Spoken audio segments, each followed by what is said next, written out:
Hello, everyone, and welcome to the Comedy Cellar Nightly Show. My name is Dave Juskow. I'm here with Mike Suarez, as we are every Tuesday at 6 p.m., whether it be winter, fall, spring, or summer. And we are indeed in the heat of the summer. Welcome to the July 23 edition. If you're watching this and you're anywhere near New York City and near perhaps the West Village, as you can see behind me where the Comedy Cellar is located, I would recommend coming down today. The Comedy Cellar is the greatest comedy club in the country. And think about it this way. If you were to come in, and of course, if you're on vacation, you should always stop by the Comedy Cellar because they have shows like what I'm about to tell you. The 7:30 show, tonight has Dave Attell and Sam Morril on the same bill. That's incredible.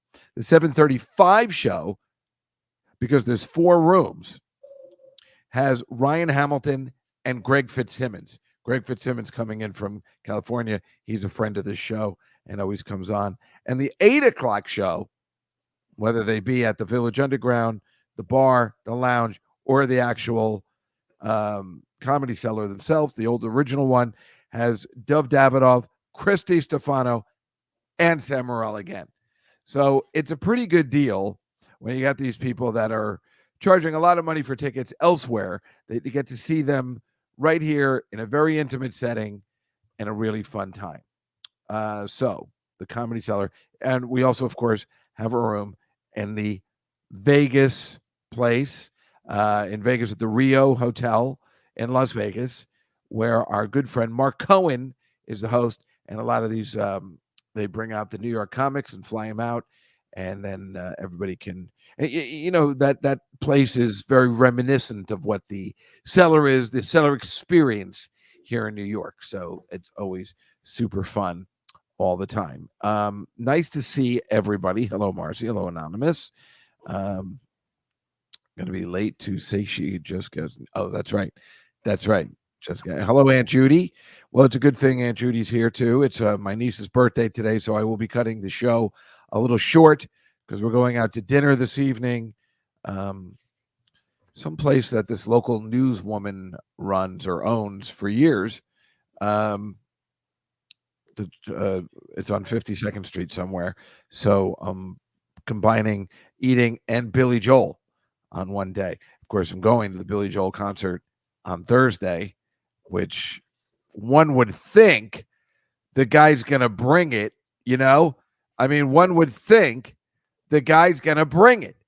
It's the final show at MSG of the residency. Where I think he messed up is that he's like, oh, this isn't going to be my final show. We're going to, then I'll be able to play City Field. Like, why say that before the show?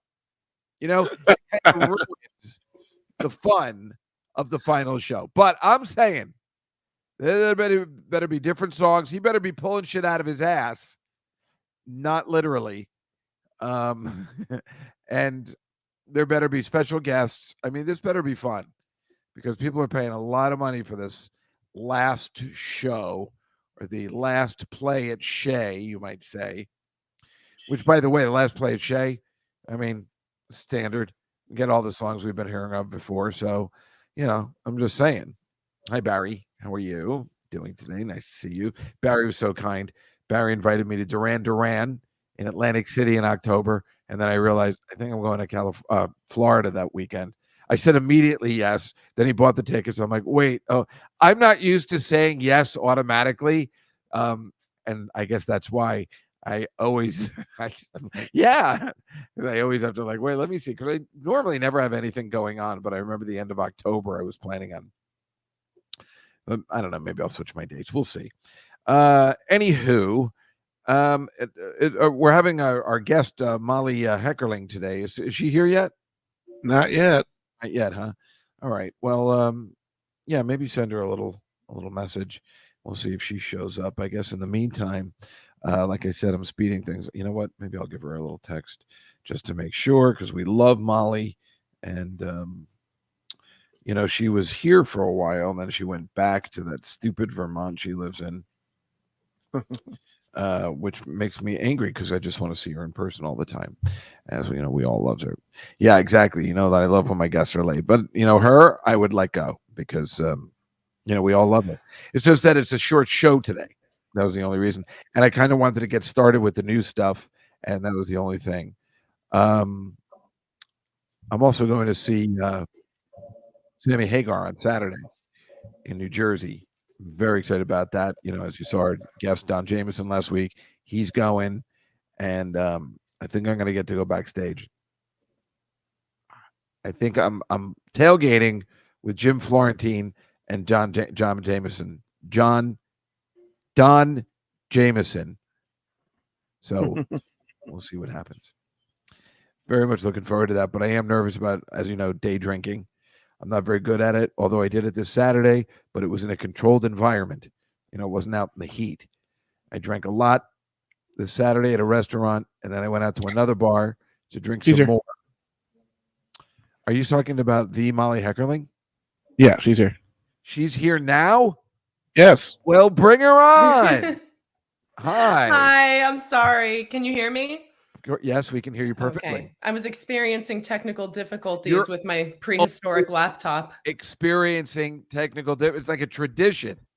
Now, it seems like you have them figured out because everything's fine. But like, why is it always do you not do any Zooming or this kind of stuff except this show? Pretty much, yeah, actually, because it's usually all like Anchor audio or these other dudes that I record with sometimes have a podcast called Umbrella Holics, which is like old style radio show. So it's all just audio shit. And also, yeah, it doesn't help that I'm a Luddite with a laptop from like 2012. Like this thing's a fucking relic at this point. Molly, I'm going to tell you something right now. Now, I had an old laptop that I was using for teaching when I teach courses about your mom. I just thought that would sound funny that way. My illustrious mom. And then I bought like a new one, like a really good, powerful one, and it wasn't very expensive. It was like $200, and it was a really good, powerful one. It just wasn't expensive. I don't know why, because it just had a lot of power. You have to look up the ones that have a lot of power, but I swear I wasn't going to pay a lot of money for one, and it wasn't used or anything. They just had a deal like on Amazon. And I like this side of you, Mr. Consumer Report side of Dave Juskow, who's like, it was powerful. Saying, I need you to get a brand new laptop. So because for this reason, because mine was cutting out and everything, I couldn't show movies on it in class. And when I had, for example, your mom on and was kind enough to talk to the class, about her writing and directing, if that's the reason I got a new one. Because when I had Paul Rudd on that time, it was all cutting out and everything because I didn't have a powerful computer. So for that reason alone, I got like a better one. Paul Rudd is so good, though. He could probably work well even with dropped frames and glitches and stuff like that. Oh, of course he can. And he didn't know it was dropping. I was just like sitting there sweating. Like, is this going to cut out? When this guy did me this unbelievable favor as he's promoting Ant-Man 3 and he took time out of his schedule, So it was just his schedule of being sexiest man alive. I think it's funny though, because mom was probably running on a computer that's so old. Like she waits until her laptops are so old that she the keypad's unresponsive or you have to hit something so hard that it no, you have to hit it just right here, really hard. And it's like, okay, it's time for it. I'm starting to see where I get it. Yeah, no, I know. And I've had those laptops too, and I kept them for a long time. But again, now that I've been using them more, I realize I do need, because I was using the students' laptops. It was embarrassing. And by the way, just like your mom's movie includes, it's so funny. All the kids have nicer cars than I do. It's just like funny. When Twink Kaplan, I think that's her name, right? She's going to her car and she's hitting it. And, so it's like, that's I have to open my hood and start it with a battery every time. And hand crank or anything. No, I wish I had that actually. But I walked one of my students to her car. She had this beautiful Jeep like Cher Horowitz had. And I was just like, so that's a real thing. I feel like all the kids, and this isn't a big expensive school, but all the kids have better cars than I do. It's really disappointing. That's funny. Yeah, just the Range Rover with a baby face behind the wheel. Exactly. Yeah, I get very upset about that. And It's a 2003 Chevy minivan, Anonymous. 2003. Oh, okay. Yeah, that makes all the difference. It's a vintage. I mean, the good thing vintage. is, I would probably have gotten a new car if I lived anywhere else. If I lived and I was using it all the time. But you live in New York City, you're parking in a stupid garage. I mean, for a while, when I first had the car, I was parking on the street. Yeah. And then, then I finally got a garage because I got into some trouble. And my half sister Violet. Oh, I'm sorry. What No. trouble? It doesn't matter. The important thing is we're here together. I know Violet. We've had her on the show before.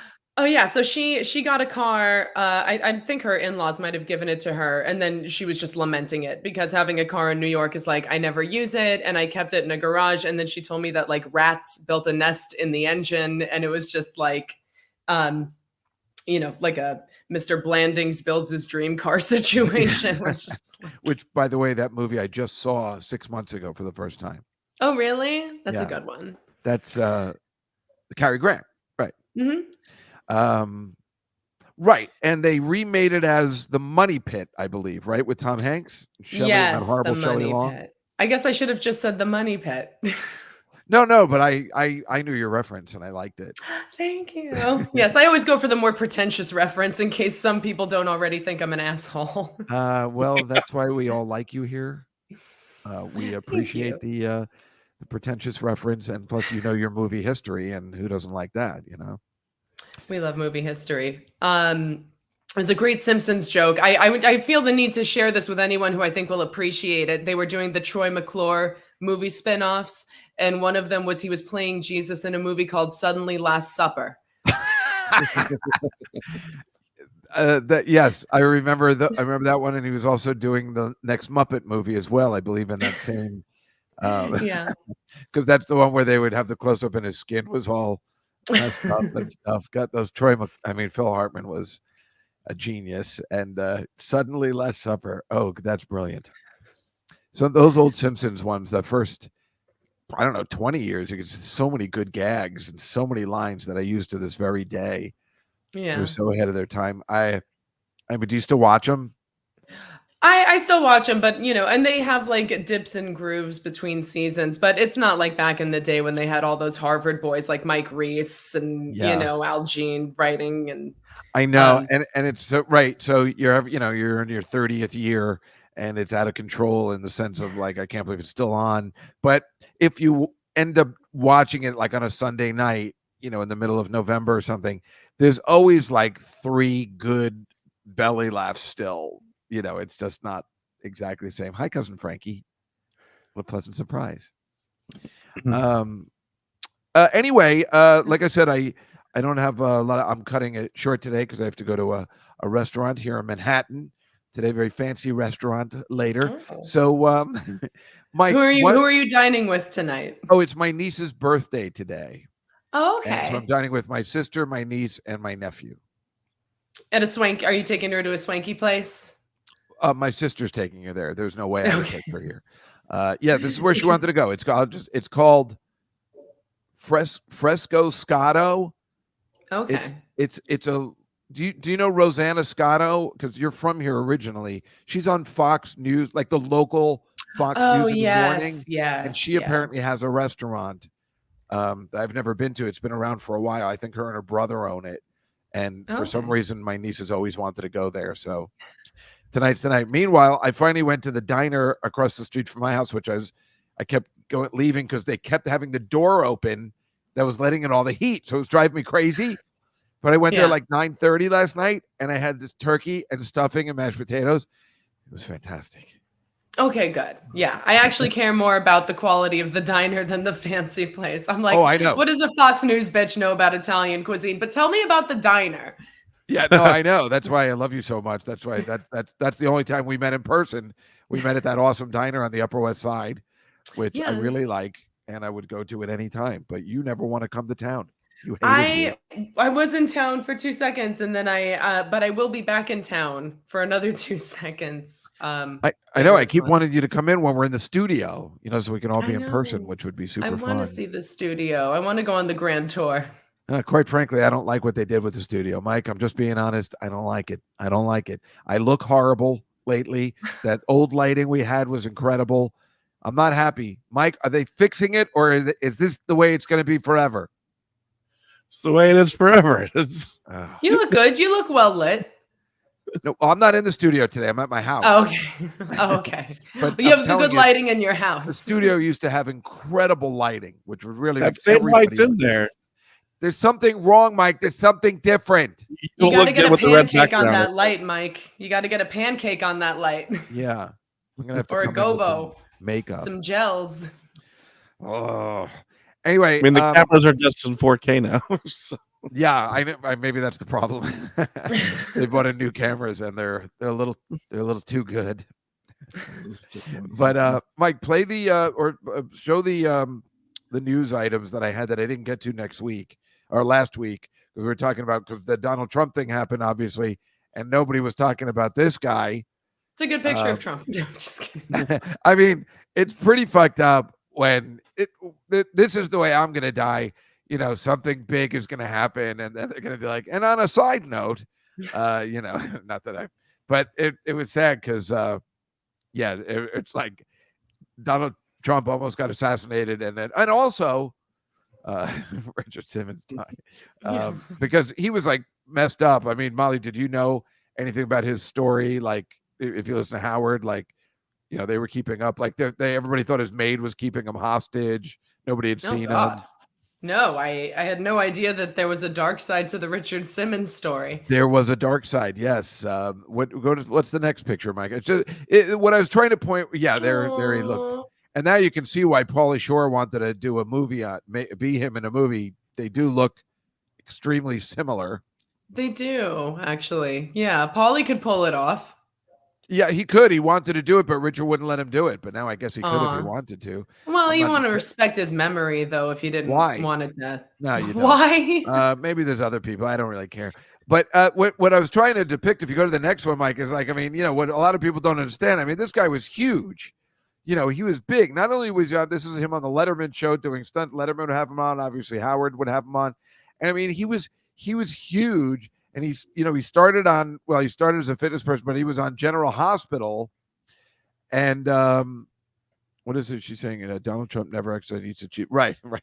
Donald Trump's still alive. Richard Simmons is an exercise guy. Right. Exactly. Go figure. But then you could say that the same thing about me. But I don't know, Molly, if you know did you know when he was on General Hospital? Richard Simmons? I didn't know when he was on General Hospital. I just remembered him as like, the world famous fitness guru, sort of like it was during that era where homosexuality was known, but still not like heavily embraced by all. So I got sort of like Liberace vibes where it's like, I just haven't found the right woman yet. And it's like, okay.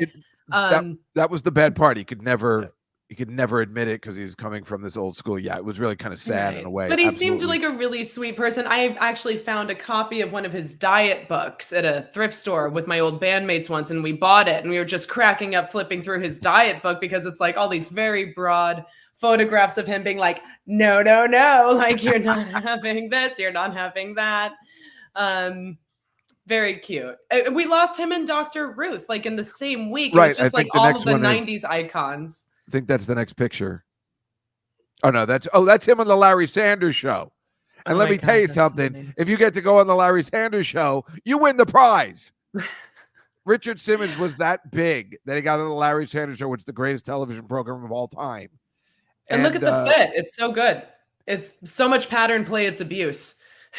What he's wearing?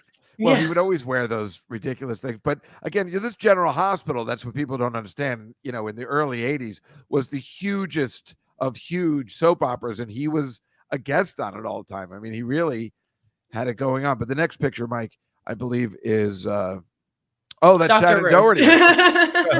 Everybody died that week. It's so crazy. But, and she unfortunately was always known as kind of a bitch and hard to work with. But then, I heard she got sick. Maybe that came from her own nastiness. You don't know. I love the fact that you could star in Heathers and not realize it's a comedy until you see the movie. Like all the irony was just lost on her for the whole shoot. And reading the script. Isn't it messed up? Well, I guess she was young though. I don't know. Maybe if she was 17 or something at that time, I probably wouldn't understand either. I mean, I would like to think in comedy moments I would, but maybe I wouldn't understand the, how funny it was, or I don't know. But she doesn't Oh, have I to go was on and just, comment on hating it or anything. I mean, that was the problem. Everything she'd do in retrospect, she got, the lottery ticket in this lifetime by not just being pretty, but being on an incredibly successful or two incredibly successful TV shows. And then you just right. bitch about it. Nobody wants to hear you, Yeah. Well, now everyone has to act like she was an angel because she's dead. So Yeah, you isn't know. that the funny thing? The What's the next bitchy one? part of her history is erased. Yeah, and what's the next one there? You're right. That's what everybody does. There she is with, and he's dead too. It's so fucked up. Oh wow. How Yeah, can I this forgot about be? him dying. The entire cast of 90210 is dying. Well, two That's of when them. you know you're old. Thanks to my facial blindness as a kid, there was probably a good chunk of the 90s where I thought Luke Perry and Brad Pitt were the same person. Yep, I'm pretty sure I did too. And yeah, I have facial blindness too. I'm really bad. I am really bad at it. I know it You have sucks. comedy blindness. Shut up. Ouch. That's pretty funny. What's the next one? I think the next one's Dr. Ruth. Yeah, I mean, just this, this woman Oh. was so popular in the 90s. I mean, ridiculously popular. She was on everything. I think the next picture is her on is the next picture on her like on a Letterman or something also? Oh, Nope, that's her Sherry with Lewis. Sherry Lewis Aw. and Lamb Chop. See, now that's when you know you've made it. She's giving lamb chop sex tips. And I know you appreciate that because it's a puppet. Yes. And I have Lamb Chop here. Lamb Chop's on my couch. Oh, okay. I've always used Lamb Chop. It's been a big Sherry Lewis and Lamb Chop. I mean, Lamb she was a chop puppet is too. resting on your couch after a very arduous fisting session. I think that's the end one, right, Mike? Or, That's oh, there she is on Letterman. Early So she Letterman. was also in Deconstructing Harry, right? Was that her or Joyce Brothers? I mix them up sometimes on who used who. Because Mel Brooks. Damn you, facial blind. I think it was Dr. Ruth. She was in Deconstructing Harry in one of the shorts that he wrote about his parents. And she finds out her husband of 50 years was like a cannibal who ate his first family. And he's like, so what are you making a fuss? Some berries, some bird I ate. That's everybody tells me I've got to give Deconstructing Harry another chance because when it came out, I did not like it. Oh yeah. Well, my mind is pretty easy to manipulate. So the coming attractions for Deconstructing Harry were, if I remember correctly, when you write a tell-all book, you go to hell. And then they cut to Billy Crystal as the devil, and he goes, is it too hot for you? I could turn up the air. And I'm like, oh, that's going to be hilarious. And then the movie has nothing to do with that. That's one scene in a dream sequence. And so the whole movie, I'm sitting there, when's he going to die? Like in Defending Your Life, because you're like, okay, when's he going to die? When's he going to die? And Albert Brooks does that. I actually taught that in class. I was showing everybody like now we know he has to die and he wants to die soon because you don't want to take away from the movie. So when he dies, remember he's in the car and he's listening to the Broadway album by Barbra Streisand, and he's fudging around for the CD that's on the floor, the cover, and he's down there for hours. So it also becomes funny because he's really down there for like, a good 7 seconds, while he's not looking at the road. So then the death also becomes amusing. And of course they don't show it because it's a comedy. So that's what I was waiting for. So everybody told me I'm wrong about Deconstructing Harry. It's really one of his great ones. And it's not that he dies. It's that all these little vignettes are pieces of books that he's writing. I didn't even get it. And and finally, the last book that he's talking about, he doesn't even bother abstracting his own character anymore. It's just him going to hell to get. And his storyline is actually the one I'm least interested in. It's like, okay, you're telling Elizabeth Shue not to fall in love with you. That's believable. God, I don't remember this. Is this the one where Kirstie Alley is a therapist and falls in love with him? She's married to him, and he cheats on her with one of her patients. I knew there was a therapist involved, but not like the therapist in Everybody Says I Love You, which is a brilliant plot point where, remember, he gets Julia Roberts to fall in love with him because he knows everything she's done because they can hear inside the therapy room. Yeah. And who's the girl from Poker Face? Natasha Lyonne gives him all the information about her, and he's able to kind of seduce her that way. Now it's double creepy, of course, but it was such a good plot point for a musical. It's like I felt like it was wasted because that's a fun thing to watch. Somebody having all this knowledge. I don't know. Maybe I guess. No, I remember watching that one, and I wasn't as crazy about that one, which is weird because I love Natasha Lyonne and I love all the songs. I think modern day musicals don't wasn't hit very for good. me the same. I guess it wasn't. You're trying to get to the young woman by having the even younger woman liaise between. Well, she was really good in it, but yeah, she was. But there was no reason for the songs. No reason. It didn't make any sense. I think for me, it's also like in old musicals, you have the softness of the film and the Technicolor, and it's all very well mixed. And now everything, like, because it looks and sounds so pristine, it annoys me.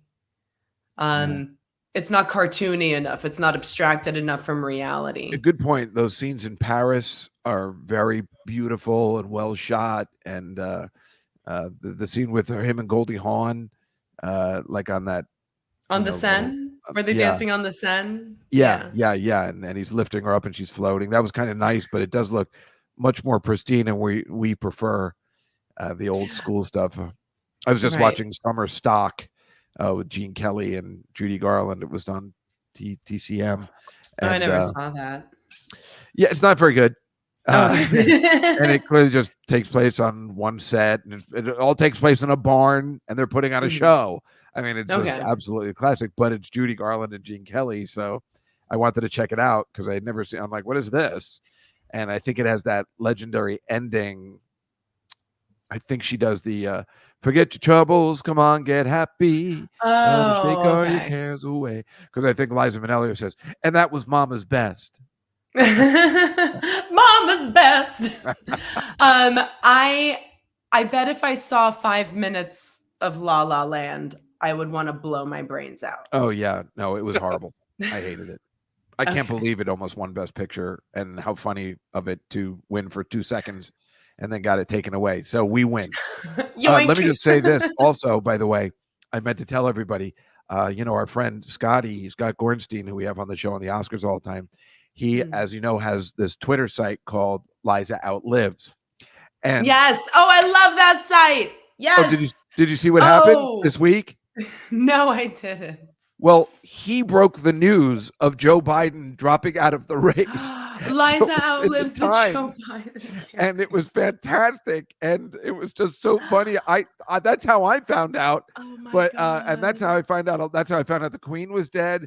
I don't know how he knows all this stuff, but it was finally in the Times because he scooped everyone.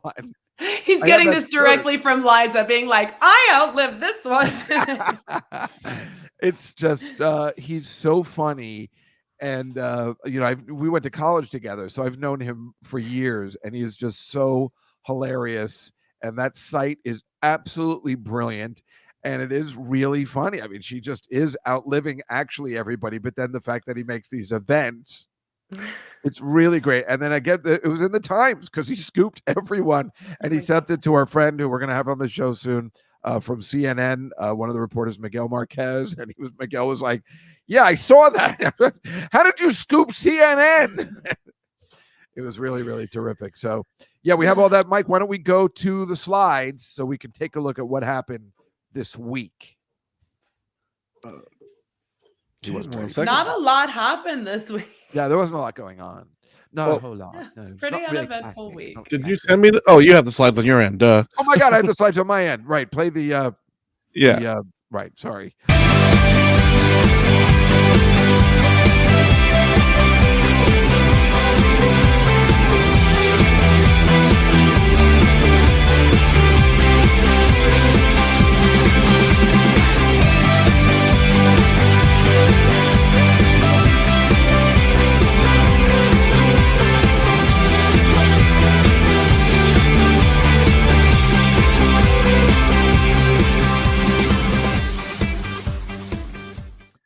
All I'm sharing. You can see. Yes, sir. Yes. Oh, great. Well, so this is this was him after Trump was shot, and he was telling everybody to relax and we got to end the violence. And then, of course, the next day he just dropped out. It's just kind of. But I like that he has nothing on his desk. It seemed to me he was planning on leaving. It's he's already packed up his shit. That's what I'm saying. It's like, don't you think he should have a pen there and a piece of paper to say I'm busy? At least just like some prop, documents or something. So funny. Anonymous says this feels like 10 years ago. I know, isn't that funny? So I don't know whether you saw this picture. This is quite fascinating. If you zoom in, you can see the first bullet before it hit Trump is flying in the air in the back of him. Sorry. One of the New York Times photographers caught it. When you catch, this is like the Zapruder film, like they're capturing everything.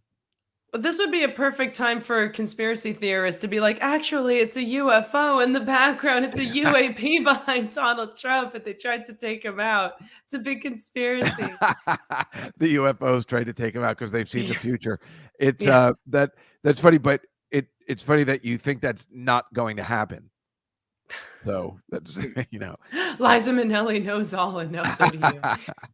And this, of course, was the classic Republican National Convention where people are absolutely in love with Donald Trump. I mean, there's I don't know. It's like, what's weird about this is that I don't know whether you would do this with any president that's running. I don't know.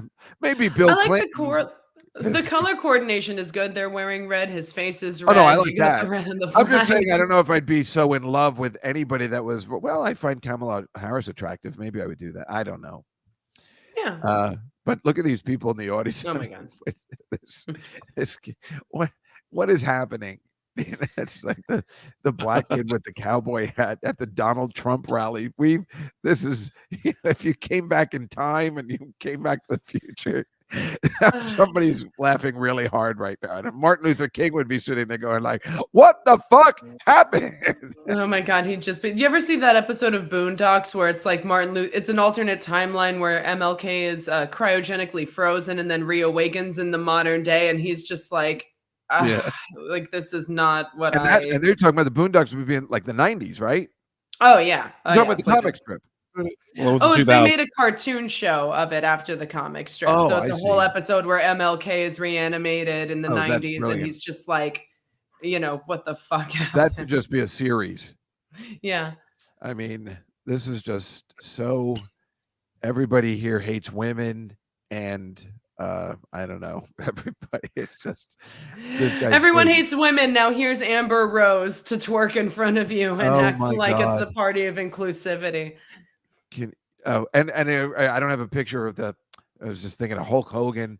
It's so funny. Whoever put out when he's ripping off his shirt and what somebody said, what are the other countries thinking of us right now? It's right out of Molly Idiocracy. Remember the said movie, that, right? Yeah. Oh my God. I was saying that too. We've totally crossed into the timeline. Yeah. Everybody needs to see that movie because that's what's happening. And it's so messed up. And here's this guy who's got to be just a piece of shit and his really hot wife. JD couch fucker. Yeah. This guy, he hates women, right? I mean, he's all against abortion and all that kind of stuff, right? He's just, just can't believe there's women at this event. But there's I just found this today. There's perhaps our next president of the United States, Kamala Harris, at a protest in the 80s. What I can't see what the signs. I can't see what it is either. It looks like an anti-violence. Racist attack on immigrants. So yeah, okay, you got to appreciate that. And this is the way they open Parliament in England. Now this is how you put on a show. Oh God, look at Camilla. Jesus. How is that less ridiculous than Hulk Hogan? How is what? Yeah. How is that less ridiculous than Hulk Hogan? I know, they're like really giving him a run for his money. It's an excellent it's literally a Macho Man entrance. You're absolutely right, Mike. It's an excellent point. It's the exact same thing, but it's classy. It's pinkies up idiocracy. Same form of idiocy. You're absolutely right. Just like Hulk Hogan, but yeah. So I guess everybody does it. So I guess we shouldn't make fun of it. It's just No, we should. But We should for all the classes. because this is voting in Rwanda. I have one of those boxes in my house. I could donate them if they'd like. That's how you run an election. Just put it in a box, old school. You put it in a box, you throw the box away, and then you appoint whoever. Clearly, right. No one in Rwanda is going through that box. They probably have a bunch of boxes stacked in Trump's Mar-a-Lago place. Oh my god! Yeah. Would you store these for us? Yeah. I'm trying to do a good Rwandan accent, but I can't do it. It was flawless. You disappeared into the nationality. So you heard about these ultra-Orthodox Israeli Jews that don't want to join the army. They're protesting. They say they'd rather go to jail, but not the army. They're the worst people ever.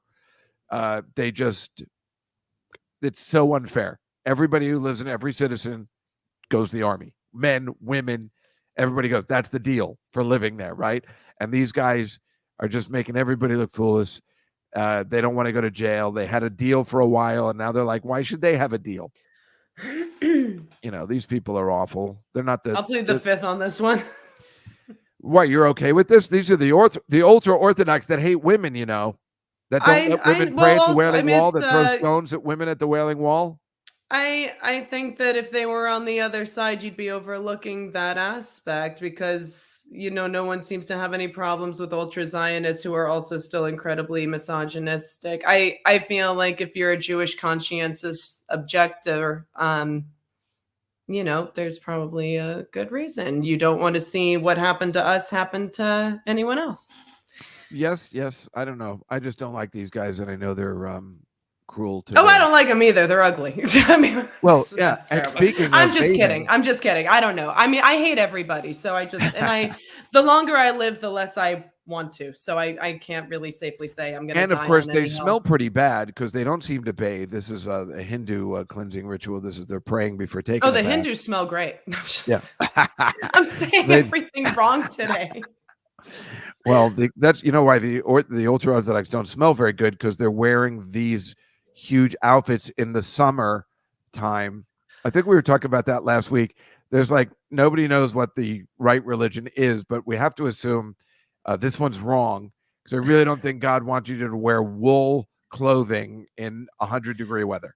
If I was dressed like Carol Kane and Hester Street with 5 layers long underwear and a wig in 100-degree weather, I would smell so bad. You'd smell bad, and you would curse God, I would assume. That's what I would do. And speaking again of smelling bad, this is a cow contest that they're judging in Yorkshire, England. She's grooming the tail before the judges come in. This is when you grow up as a strange person who lives in Idaho or something, and you're like, well, I always judge the cows every year. It's my responsibility to make sure their tails are groomed. I watch Intervention. This is going to sound so snobby, and it's sort of like, of course you're using meth. You live in New Mexico. What else is there to do? Exactly. I know. In these areas where it's just like, okay, I'm going to put some hair relaxant in a cow's bunghole hair now. It's like a vacation that your dad directed. I love saying that. When she's like, oh, I won that in the pig contest or something, and she's like, well, does anybody know about it? She's like, everyone knows about it. Because remember, they're in Kansas or something with the girl Randy from the 30 Rock. What? It was Randy Quaid. Yeah, his family. Yeah, but who's the girl from 30 Rock?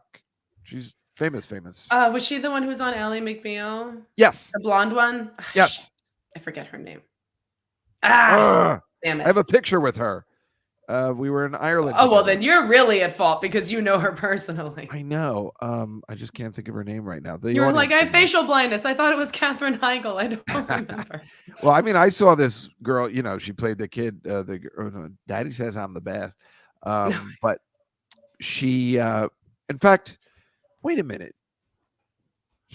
When Harold Ramis was on the Tonight Show, a long time ago. You said he used his daughter as the girl that was born without a tongue. Violet was the girl without that a was tongue. Violet. And then Violet was like, in retrospect, like, if I'm supposed to be the girl without a tongue, why am I sticking my tongue out at somebody? And it's like, yeah, girl, you didn't commit to the bit.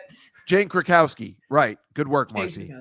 Right. That's okay. I thought that was Violet. Right. Violet was in that. That's hilarious. Right. Because I remember Johnny Carson going, I heard you did something horrible to your daughter in Vacation.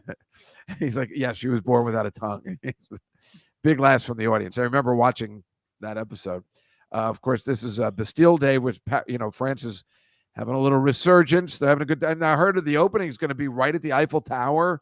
And they're supposed to have like the rowing in the Eiffel Tower. I mean, that should be entertaining, I think, right?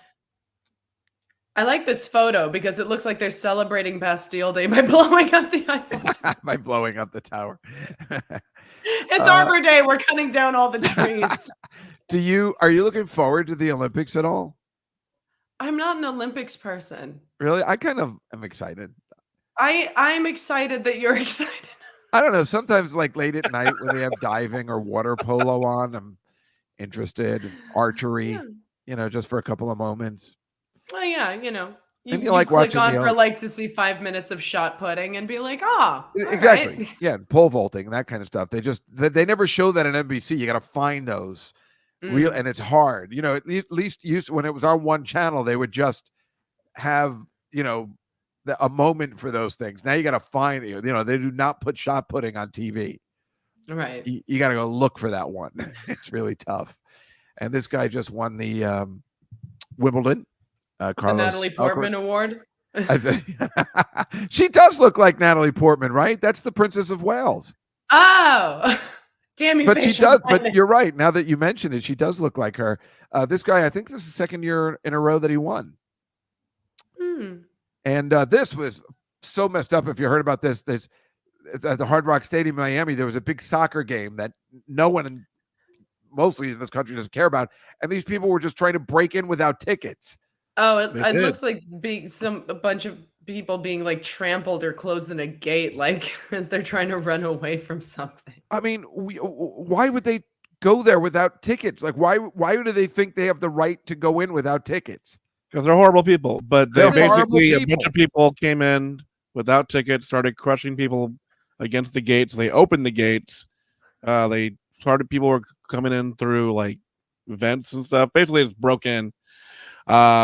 People got to their seats, and there are other people there. No one was there to remove them. Really? Other people with tickets just weren't able to get in.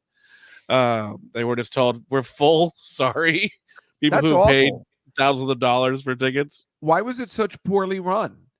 Because it's Miami. Miami sucks. Oh yeah, they were not prepared. No, they just didn't have the manpower. They didn't expect crazy Colombians to come there and be crazy. I don't know why they wouldn't expect that. Look at these two guys. They're about to kiss. They're so happy for winning. I mean, it's like, what the fuck? We don't give a shit about soccer in this country. And it's just so funny how rabid the rest of the world is about it. It's just so interesting. Yeah, I don't have tickets for Sammy Hagar yet, but I'm gonna knock down the doors and just go in. They'll be like, "We're sorry, he's seat B12. You can't come in. There's already someone there." And this is just like the stupid Tour de France. That's stupid. And but see, I always hate, Molly, when there's parades or protests or sporting anything where there's spectators. I hate because it ruins my day in my neighborhood. But this probably wouldn't bother me so much. It seems like this is very well run, and I'm still traumatized because when I was in the band, spent a lot of time in like Rockland County, and that's where they have all the like wealthy middle-aged people who decide at a certain point that they're going to blow all their money on fancy spandex and bikes to like that's right. Bike blocks to the muffin shop. There's that exact outfit. Yep. Yeah, so it's just like if I see a crowd of people in spandex, I'm just like, run away. It does look pleasant though, but still, it's just so funny. Let's get some chairs and see the bikers. Yeah, the two people in the fields. This is a humpback whale. Thank God. I like to show pictures of this because we don't want this, Mike, to happen again. I keep showing that. I know, Molly, you don't understand because you're a woman that's had sex before. This is for guys that have never gotten laid. This is from Star Trek 4. This is called the Probe, and it came to see if there were any whales left in Earth. And they had to go time travel to get them back because we made them extinct. That's why Spock had to kind of mind meld with this whale to see if it turns out this whale was pregnant. Spoiler alert if you haven't seen Star Trek 4. So you're welcome. Yeah, Molly's looking at us, Mike, in the correct way for a normal girl growing up in America. And this is what you know if you never had sex in high school. I just like that it's called the Probe, and it looks like it's a giant probe for fucking a whale. Yep. And then it just goes a completely different way. I don't know why this design was the way it is. It's a very strange thing. But this probe put out all the electricity on Earth, and they were really searching for those whales. They had to communicate. There's a planet of whales somewhere in the universe. So I guess we'll find that at some point. This is in New York City. Somebody took on one of those hot days, and this person should be arrested because that's not the way you're supposed to use the fire hoses. Now, there's a definite picture of this woman. I think a woman. It's usually a guy. Oh, no, it is a guy. See, I knew it. I thought it was a girl. Girls don't do that. A guy who just opened the hose, which is fine, but you're supposed to put these sprinkler caps on it. Everybody knows that. You get them for free from the NYC, and then they give you the sprinklers. Everybody knows that. This man should be arrested. Thank you. He just saw Do the Right Thing on TCM and got a little overzealous and thought, fuck it, I'm opening the thing. It's hot. You do know your movies. I thought he just put like a cup against it or something to make it spray different. Nope. The NYC, at least in the 70s, I remember the No. They I mean, what the guy is doing. They might not have them anymore. I know you guys don't understand. See, that's what it's supposed to be. Riding a tricycle, going the sprinkler. Yay. When my sister and I used to live in Brooklyn, and we used to go through the sprinkler in the park, just like this. And the leaded water used to feel so good on our skin. Well, my friend and I were talking. Were we talking last week, or was it? Who was it? I can't. No, it was my friend Joe.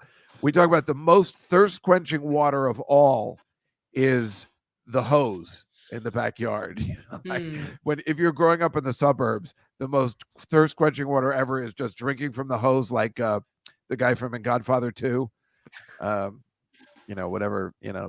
What's his name? This guy gives me a Ritz cracker, the top liver. Here's a can of peas. That guy, he was drinking from the hose before he did that line. I can't think of the name. Jimmy Kahn. No, definitely not him. And this is from the Webb telescope anniversary. It's the second year anniversary. I love showing this stuff from space. It's two galaxies colliding, which apparently is supposed to happen to ours, the Milky Way, and another one that's really close in about 4 billion years. So we can take them. We can stop doing our homework like in Annie Hall. Yeah. The universe is expanding. He stopped doing his homework. What's the point? I know you know that one. It's like, what does that have to do with you? You are in Brooklyn. Brooklyn is not expanding. See, you know it all. You're the coolest. So I found this picture somewhere in one of those clickbait things, and I do not remember them having 5 daughters. What the fuck is happening here? And who are these other girls? It's like if maybe it's the boys dressed in drag. No. Or maybe maybe the stand-ins. Oh. The stand-ins for the daughters. Yeah, I guess it's just kind of funny that there's this picture I've never seen. Now, there was something I thought it's possible that it could be the girls from The Shining, but the timeline doesn't work. Meanwhile, I don't know whether you know, but here's what those women look like now. Oh my God. Yeah. Not bad. Not very attractive. Good for them. Yeah. They have the sense to grow bangs because they're like, we have massive foreheads. We're growing bangs. Good point. Yeah. You work with what you got. Real quick, Dave. The character's name is Frank Pentangeli, but the actor was Michael Gaza. Michael Gaza, the actor. Frank Pentangeli. Right. Pentangeli or Pentangelo? Pentangeli. Yeah. I think didn't he change actors from the first movie? No, they didn't change actors. They brought in a new character. He wasn't Clemenza. He was. That's what it was. Yeah. That was that was no heart attack. I'm sorry. I'm still mesmerized by these two women. If you had told me that these are like two Mara Wilsons, I would have believed you. Oh my God! Right? Sorry. Two Mara Wilsons in 10 years. Anyway, now this is what I'm guessing, that I think these girls might be, especially this one here on the right, might be this girl who was Sherwood Schwartz's daughter, and she's in a classic episode. Is it Who's possible? Sherwood Schwartz? Sherwood Schwartz created the Brady Bunch. Oh, okay. So it's possible that this girl on the right here might be this girl. She dated everybody. Greg, Bobby. I'm kidding. Alice. And then, of course, she ended up with a frog on her head. I mean, it's a classic episode. And look at that kind of acting with the frog on her. I mean, that's, her dad going like, come on, you can do it. Come on, Hope. You could do it. Express some range. And she was just like, okay. That's her range. And that's why she was never heard from again. But until this day. Hope Say her name. Judo or something like that. I don't know. But she's Sherwood Schwartz's daughter. And they must have. Yeah, there it is. See, he's drinking from the hose. That is the most refreshing of all water that you could ever have, drinking from the garden hose during the summer. It is, for some reason, the most. It's disgusting. It's got bugs in it and everything. But for some reason, when you were growing up as a kid, that was the most thirst-quenching water, and you just drank a lot of it, and it was great. It never stopped. Yeah, it tasted rusty, but it was so cold that it just quenched everything. Hose water. Hose water. You should bottle it. Anyway, I gotta wrap up because I gotta go to this restaurant. And thank you so much for coming out. We always want you here every week. So we've been in the studio a lot more. I mean, you should just come on every time we're remote. I mean, if that's something you want to do. I always love being on the show if I'm able, if there's no clusterfuckery involving kids or other drama, then yeah, for sure. Right. But I will be there soon. So I will be texting you and we will be hanging out or going to the Ritual Diner or the studio. I hope so. Well, you say that all the time, but you really come in a blink and then leave. And then sometimes you come in and you're like, I had to leave. And so it's hard to say. I was chased out of the city by an angry mob. Are you sure about that? Robert Reed had a daughter? I thought he was a homosexual. Well, I guess they can have kids. Yeah. I think he was a homosexual. Yeah, he was. That's my response to everything. I think he was a homosexual. Anyway, so next week, my guest will be Artie Lang's little sister, Stacey Lang, who is a fashion person. I think she works for Steve Madden. So we're going to talk about all those modeling shows that we like to talk about, the fashion and all that kind of stuff. Maybe we'll find out what Artie's doing, and we'll be in studio next week. The week after that, of course, is my birthday show at the Comedy Cellar on Tuesday, August 13th at 6 p.m. Please come down to that. Mike, where will you be performing? This weekend, I got nothing. That's usually my thing. That's right. I forgot to tell you, Alon Altman and I will also be opening for Questlove at the Blue Note on Monday, August 12th. So I actually have two things coming up in 2 days apart, which is so strange for me. Otherwise, and Questlove, August 12th at the Blue Note. That sounds rad. I know, right? I mean, that should be hilarious. I'm like, what's a black, white people drive like this, but black people are like this. They're going to love that, my kind of comedy. Molly, what do you have? Would you like to plug something? I recently put out a very silly YouTube short. It's a live action relaunch of The Brave Little Toaster starring my friends Jimmy Simpson and Brendan Sokler. So that was just a funny little one-off video that we released. Other than that, I'm just writing and slowly trying to get back into comedy. So that's all I got up. If you want to check that out, it's on my YouTube channel. Comedy. I didn't know you were still trying to get back in. Well, that's why you got to come to the city. I gotta come We'll to the do some city. I gigs gotta hit together. up these Burlington open mics and get in with the Birkenstock crowd. That's right. Okay. Well, anyway, thank you so much for coming. You look fantastic, Mike. I will see you next week live in person. And as for everybody else, have a wonderful week, everybody. And we'll see you next week on the Comedy Cellar Nightly Show. Good night.